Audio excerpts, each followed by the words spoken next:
La mayoría de la gente dice ser imparcial y supuestamente le gusta a la gente imparcial, pero esto no es para nada cierto, pues la mayoría de las personas no están mentalmente preparadas para ser imparciales, ni mucho menos aprecian a una persona imparcial. Y esta ha sido una maldición que he ido acarreando toda mi vida, que incluso me ha llegado a meter en problemas.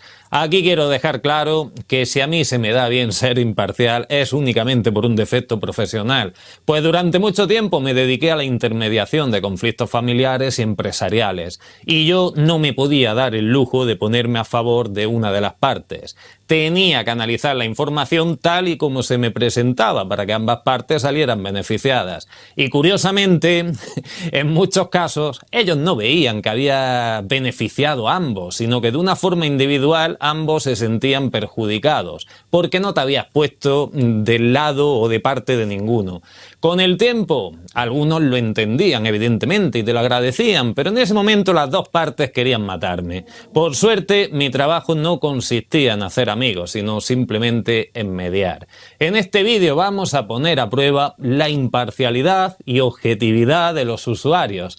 Y de paso vamos a hacer uso de uno de los pensamientos menos comunes del ser humano, que es el pensamiento crítico. Así que comenzamos. ¿Qué significa ser imparcial? Ya sé que todos conocemos la definición de imparcialidad, pero lo voy a poner con un ejemplo muy simple. Imagina que tienes a ambos lados de la mesa, por un lado a Gandhi y por otro lado a Hitler. Y les preguntamos a ambos, ¿cuántas ruedas tiene un coche? Gandhi dice que 3, Hitler dice que 4.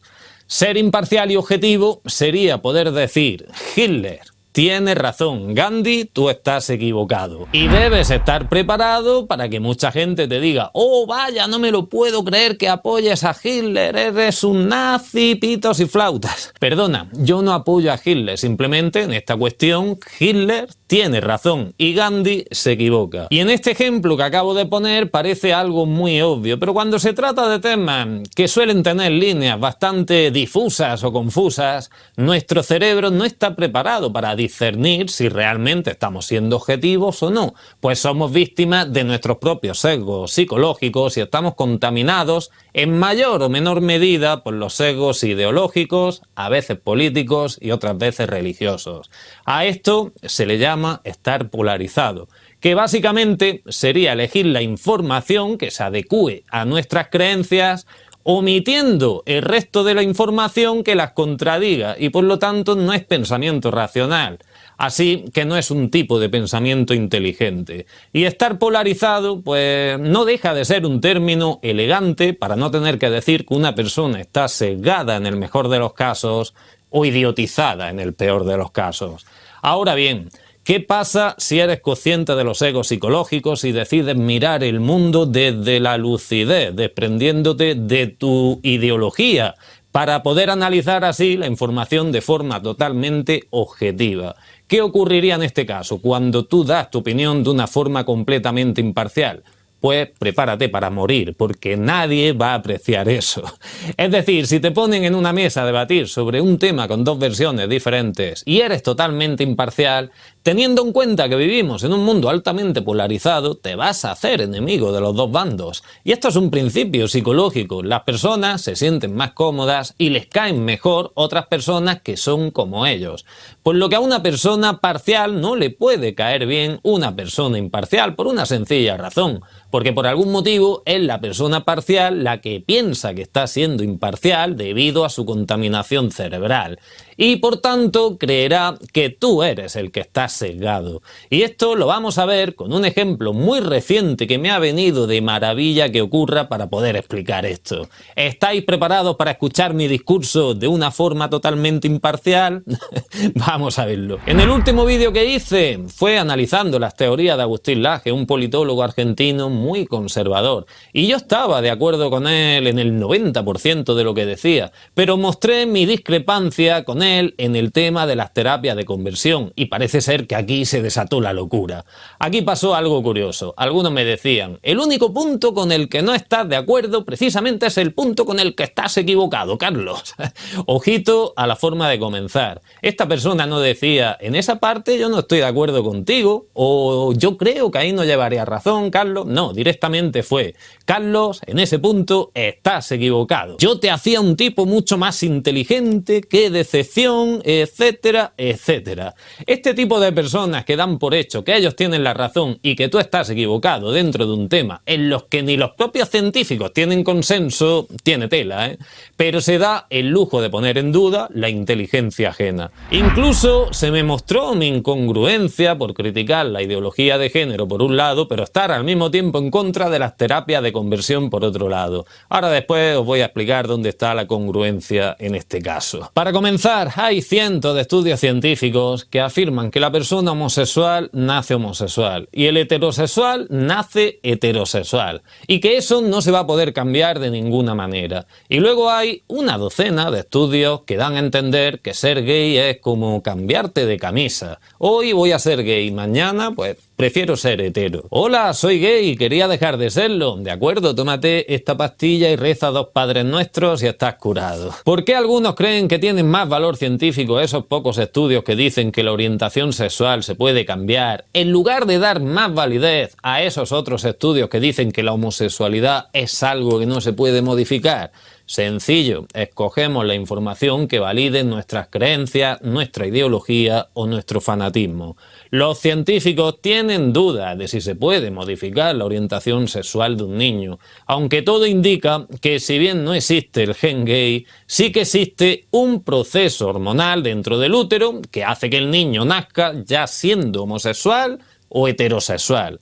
En esto ya existe casi un 80% de certeza, es decir, aún puede haber margen de error, evidentemente, pero donde no hay margen de error es que en la edad adulta la orientación sexual ya no cambia de ninguna manera. Así vayas a pedírselo a la Virgen de Lourdes. Yo soy conservador, ¿vale? Pero no soy un estúpido, ni tampoco soy un retrógrado. Cuando dices que la homosexualidad tiene cura, estás diciendo que la homosexualidad es como si fuera una enfermedad.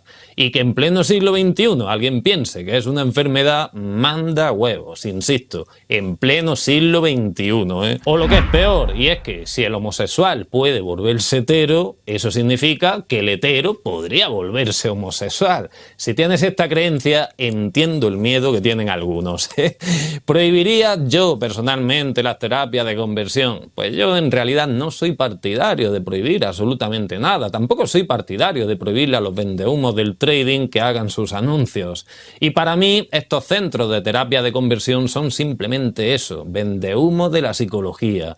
Unos te dicen, compra mi curso y hazte rico haciendo trading. Otros te dicen, compra mi terapia y te convierto en heterosexual. Es más o menos lo mismo. Y ahora vamos al punto. ¿Por qué estoy en contra del adoctrinamiento de los niños en cuestión de ideología de género? Hace mucho tiempo, un matrimonio de 2 psicólogos dieron a luz a un niño y decidieron hacer un experimento. Cuando el niño tenía 10 meses, le dieron un hermanito, pero el hermanito era un chimpancé. El experimento consistía en humanizar al chimpancé, es decir, si el chimpancé se criaba con un niño humano y ambos crecían juntos, el comportamiento del chimpancé sería más humano, supuestamente. Y así lo hicieron, los criaron como hermanos. Vestían iguales, comían juntos, jugaban juntos, dormían en el mismo dormitorio, pero tuvieron que cortar rápidamente el experimento, porque fue el chimpancé el que no cambió nada. Pero el niño comenzó a hacer los sonidos del chimpancé y comenzó a andar como el chimpancé. Es decir, el chimpancé no se humanizó, sino que fue el niño el que se asalvajó. Y una vez que cortaron el experimento, el niño ya creció con ciertos traumas, hasta el punto de que a los 40 años se suicidó. ¿Significa esto que hemos convertido a un niño en un mono? Desde luego que no, significa que confundimos a ese niño para que actuara como un mono, que no es lo mismo. Esto quiere decir que si yo, recién nacido, me crías con un chimpancé, posiblemente acabaría con el paso del tiempo haciendo Pero ¿qué pasa si hoy día me pones a convivir con un chimpancé? Pues que es más probable que el chimpancé hable antes de que yo actúe como un chimpancé. No habría peligro ninguno de confusión. Y básicamente, por este motivo, puedo estar en contra de meterle ideas extrañas en la cabeza de un niño, al mismo tiempo que veo absurdo tratar de intentar cambiar la orientación sexual de una persona, pues en la edad adulta eso no va a ocurrir. Ahora, algunos dicen, pero es que si un hombre homosexual decide asistir voluntariamente a una terapia de conversión, primero vamos a asumir de que nadie va voluntariamente a este tipo de terapias, sino pseudo voluntariamente, que parece lo mismo, pero no lo es. Si va, es por la presión social o la presión familiar en la mayoría de los casos, porque para él sería un problema ser gay en este sentido. No por su orientación sexual en sí, sino por cómo el entorno le rechaza por serlo. Entonces, el tipo va a ir a una terapia para luchar en contra de su naturaleza. Y de ahí vienen las depresiones, los problemas mentales y los suicidios, en caso de que los haya. Aquí debemos comprender que estudios científicos siempre tienes en todas direcciones. Y aquí es donde entra el pensamiento crítico de cada uno para no acabar escogiendo así a lo loco un estudio en concreto por el simple hecho de que está más acorde a nuestra ideología o a nuestras creencias. Para ello, qué mejor que recurrir a la observación. Conozco el caso de un tipo que asistió voluntariamente a una de estas terapias de conversión y el tipo se hizo hetero, se casó y formó su propia familia. Fin de la historia. Las terapias de conversión funcionan y este tipo pues forma parte de los resultados positivos de estas terapias. Ahora, ¿cómo es la historia en realidad? El tipo, hasta las narices de que su padre no dejara de darle el coñazo con este tema, decidió asistir a este tipo de terapias, decidió decir que era hetero y decidió casarse con una mujer y tener 2 hijos con ella, mientras seguía teniendo relaciones sexuales con otros hombres. Hasta que hace cosa de unos 10 años más o menos, dijo a tomar por saco, le dijo la verdad a su mujer y en la actualidad tiene a su pareja homosexual. Y aquí la que tuvo que ir a terapia fue su mujer después del divorcio, porque en estos casos algunas mujeres piensan que han tenido en cierto modo la culpa de que su marido se haya convertido en gay. Y no entienden que no es que se conviertan en gay, sino que ya lo eran, pero lucharon contra ello. Y es una lucha que tienes perdida de antemano.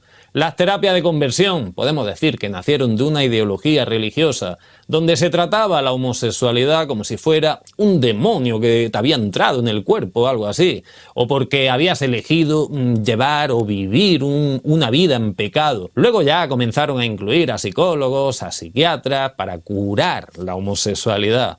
Pero tú hablas con cualquier psicólogo o psiquiatra que se precie a sí mismo y te dirá que todo lo poquito que sabe en este tema es que a un adulto ya no le cambia su orientación sexual, que luego habrá casos que son rarezas. Pues el cerebro es un misterio. Mañana a mí me puede fallar un neurotransmisor y volverme un esquizofrénico. A otro le puede dar algo en la cabeza y desarrollar una parafilia de las muchas que existen. Pero que vamos, Aristóteles tenía interés por la persona de su mismo sexo y no era un enfermo. Platón tampoco lo era, ni Oscar Wilde, ni Alejandro Magno. Bueno, Alejandro Magno la verdad que tenía un ego como un castillo, pero eso ya sería otra historia. Con esto quiero decir que en muchos casos nosotros hablamos, pero por ejemplo en este tema yo no soy un científico, por lo que únicamente puedo analizar los datos de los diferentes estudios científicos. Y mi contraparte sabe de esto exactamente lo mismo que yo, pero decide coger esos otros estudios científicos que son contrarios a los que yo he leído. ¿Quién tiene más razón en este sentido? En principio no tenemos razón ninguno de los dos, pues incluso los científicos no tienen una hipótesis irrefutable en este sentido. Pero sin duda tiene más posibilidad de tener mayor razón el que esté menos sesgado por cualquier tipo de ideología, sea la que sea. Y veréis, yo soy un tipo de mentalidad conservadora, pero desde la racionalidad y no desde una ideología o fanatismo. Es decir, si yo estoy a favor, por ejemplo, de la monogamia o de las parejas sexoafectivas estables, lo estoy desde un punto de vista racional, porque hay datos antropológicos y psicológicos que corroboran mis hipótesis al respecto. Y tú puedes estar más de acuerdo o no, y por eso yo no me voy a pelear contigo, ni te voy a decir, oh, qué decepción, yo te creía una persona más inteligente. No sé si soy inteligente o no, la verdad, pero tengo pensamiento propio y crítico, y al menos cuento con la madurez madurez necesaria de no pelearme con una persona porque piense de diferente manera que yo. Es más, me preocuparía que alguien estuviera de acuerdo con el 100% de mis ideas. Y acabo. Imaginemos que quiero sacar una hipótesis de que los gatos se lamen el rabo. Entonces salgo a la calle y observo a varios gatos. Los veo que se lamen el rabo. Pero pienso, ¿y si son únicamente estos gatos que yo he mirado? Voy a ver más gatos. Y el patrón, una vez que observa más gatos, se vuelve a repetir. Pero a ver si esto va a ocurrir solo en Granada. O sea, que son los gatos únicamente de Granada. Pues entonces me voy a Málaga también. Y allí veo que los gatos malagueños también hacen lo mismo, siguen este mismo patrón. Llamo a Barcelona, a algún amigo, y le digo, oye, échale un vistazo a los gatos de allí. Y hago lo mismo en China y en Estados Unidos. El patrón se da en todos los lugares. Y ahí saco mi hipótesis. Todos los gatos tienen la costumbre de lamerse el rabo. Y después alguien vendrá y me dirá, oh vaya, yo pensaba que tú entendías de gatos y me has demostrado que no tienes ni idea porque nunca he visto a mi gato lamerse el rabo.